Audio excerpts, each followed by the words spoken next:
এক সময়ের আলোচিত অভিনেত্রী অপু বিশ্বাস ও বর্তমান সময়ের জনপ্রিয় অভিনেত্রী শবনম বুবলী বছরের বেশিরভাগ সময় ঢালিউড কিং শাকিব খান ইস্যুতেই আলোচনায় থাকেন। একজন নায়ককে নিয়ে কোনো মন্তব্য করলেই আরেকজন নতুন সংলাপ নিয়ে হাজির হন, আর তা সামাজিক মাধ্যমে নেটিজেনদের মাঝে হাসির খোরাকে পরিণত হয়। তাদের ঝগড়া আর কাদা ছড়াছড়ি বিনোদনের রসদ জোগালেও সামাজিক মাধ্যমে নেটিজেনদের নেতিবাচক নানা মন্তব্যের ঝড় যেন থেমে নেই। তবে এবার সেই পথ ছেড়ে ভিন্ন পথে লড়াই করতে আসছেন এই দুই সাবেক সাকিব পত্নী। আবারও ঈদের মাঠে লড়াইয়ে নামছেন অপু বিশ্বাস ও শবনম বুবলী।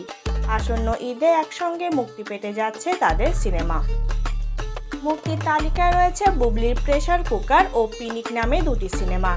অন্যদিকে কিছুটা অনিশ্চয়তার আভাস থাকলেও এরই মধ্যে মুক্তির তালিকায় আলোচনায় রয়েছে অপু বিশ্বাসের দুর্বার। ঈদে মুক্তির কথা প্রকাশ্যে আসার পর থেকে সিনেমাটি আলোচনায় রয়েছে।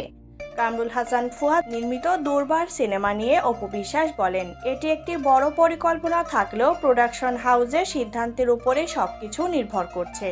মুক্তি ও প্রচারের বিষয়টি আমার হাতে নেই।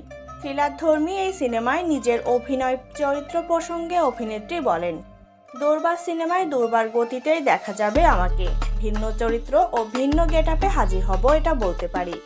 দর্শক ভালো একটি সিনেমা দেখতে পাবেন। অনেক চমক থাকছে এই সিনেমাতে।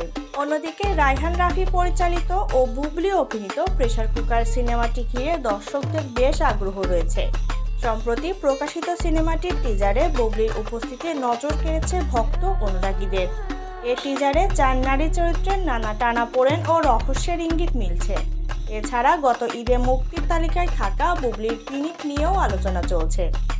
আসন্ন ঈদে সিনেমাটি দর্শকদের বাড়তি বিনোদন দিতে পর্দায় আসার জোর গুঞ্জন রয়েছে। সম্প্রতি বুবলী সিনেমাটির নতুন একটি পোস্টার প্রকাশ করে তেমন ইঙ্গিতই দিয়েছেন। সবকিছু ঠিক থাকলে বাস্তব জীবন ছাপিয়ে আসন্ন ঈদে পর্দার যুদ্ধে